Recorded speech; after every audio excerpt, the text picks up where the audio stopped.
Good morning दोस्तों, मैं मनोज त्यागी आपका फिर से स्वागत करता हूं एक बार अपने ब्लॉग बॉर्न टू ब्लॉग में।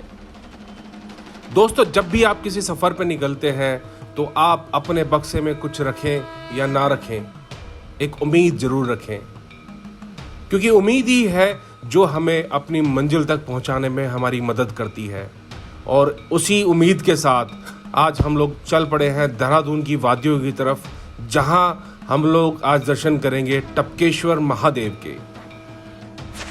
तो फाइनली हम लोग पहुंच गए हैं मंदिर के सामने, और ये मंदिर के सामने मुख्य बाजार, जहां पर पूजा सामग्री वगैरह के लिए काफ़ी सारी दुकानें हैं।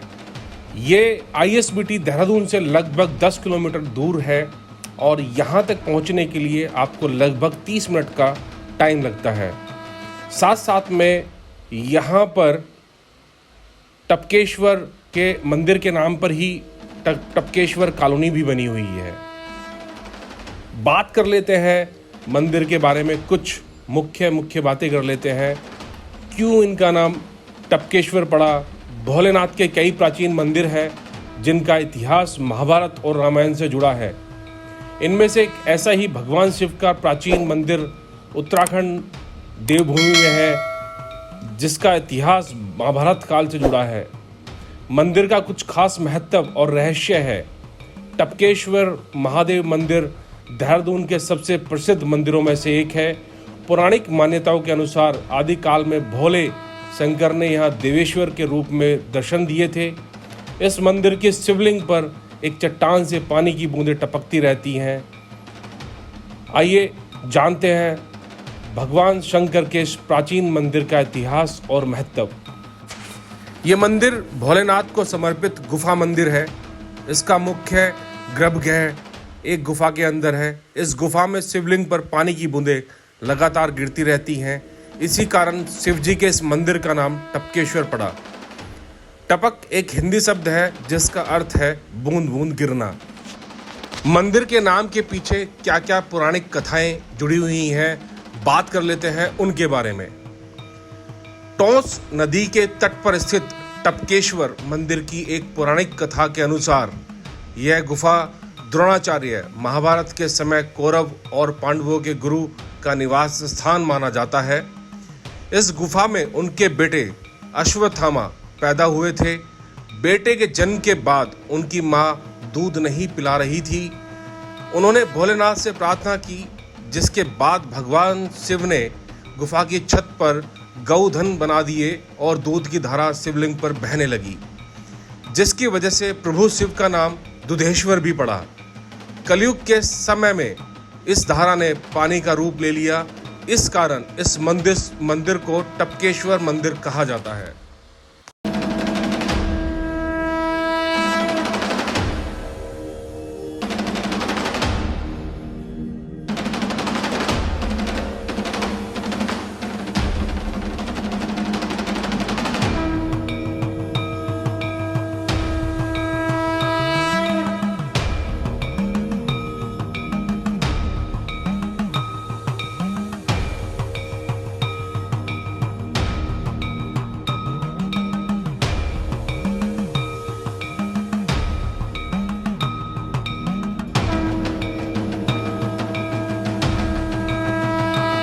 मान्यता है कि इस गुफा में कौरव और पांडवों के गुरु द्रोणाचार्य भगवान शिव की तपस्या करने के लिए आए थे। 12 साल तक उन्होंने भोलेनाथ की तपस्या की थी। उनकी तपस्या से प्रसन्न होकर शिव जी ने उन्हें दर्शन दिए। उनके अनुरोध पर ही भगवान शिव यहाँ लिंग के रूप में स्थापित हो गए। लोक मान्यता के अनुसार गुरु द्रोणाचार्य को भगवान शिव ने इसी जगह पर अस्त्र शस्त्र और धनुर्विद्या का ज्ञान दिया था। इस प्रसंग का महाभारत में भी उल्लेख किया गया है। गुफा के अंदर आते ही आपको सामने शिवलिंग के दर्शन होंगे। प्राकृतिक और मानव निर्मित ये गुफा बेहद ही शांत, ये स्वयंभू उपस्थित शिवलिंग है जिसको 5151 रुद्राक्ष से ढका गया है। ये शिवलिंग जहाँ पर ऊपर से हमेशा पानी टपकता रहता है, सामने ही देवी माँ की भी एक तस्वीर आपको नजर आएगी। गुफा के अंदर बहुत ही ठंडक बनी रहती है और बहुत सारे देवी देवताओं की तस्वीरें भी यहाँ पर आपको देखने के लिए मिलेंगी। यहाँ पर गुरु श्री द्रोणाचार्य, श्री गणेश, माँ संतोषी सभी की प्रतिमाएं आपको देखने के लिए मिलेंगी। ये गुरु द्रोणाचार्य जी की एक प्रतिमा आपको नज़र आएगी यहाँ पर। ये शिव जी का आरती के लिए प्रयोग में किया जाने वाला घंटा, बहुत ही बड़ा घंटा, और ये प्राकृतिक आप देखेंगे स्वयंभू शिवलिंग जहाँ पर ऊपर से गुफा में इस पे जल टपकता रहता है। और ये बिल्कुल इसके पास में ही आपको वो गुफा नजर आएगी जहाँ गुरु द्रोणाचार्य के पुत्र अश्वत्थामा ने जन्म लिया।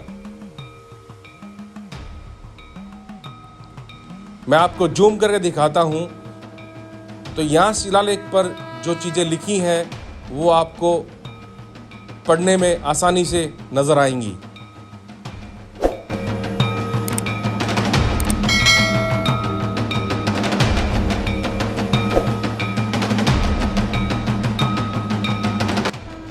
मंदिर से निकलने के बाद हम लोग चल देते हैं टोस नदी के तट की तरफ। टोस नामक नदी के तट पर ही स्थित है टपकेश्वर महादेव। द्वापर युग में ये नदी तमसा नाम से प्रसिद्ध थी। मंदिर परिसर के आसपास कई खूबसूरत झरने हैं। यहाँ भारी मात्रा में श्रद्धालु आते हैं। यहाँ शाम को भगवान शिव का श्रृंगार किया जाता है। मंदिर के पास में ही माँ संतोषी की गुफा भी है। कहते हैं कि सावन में यहाँ पर शिव जी के शिवलिंग पर जल चढ़ाने से श्रद्धालुओं के मन की इच्छाएं पूरी होती हैं। उत्तराखंड में पहाड़ की गोद में भगवान टपकेश्वर मंदिर स्वयं शिव जी की महिमा का गुणगान करता है। ये मंदिर तप और भक्ति की गाथा सुनाता है।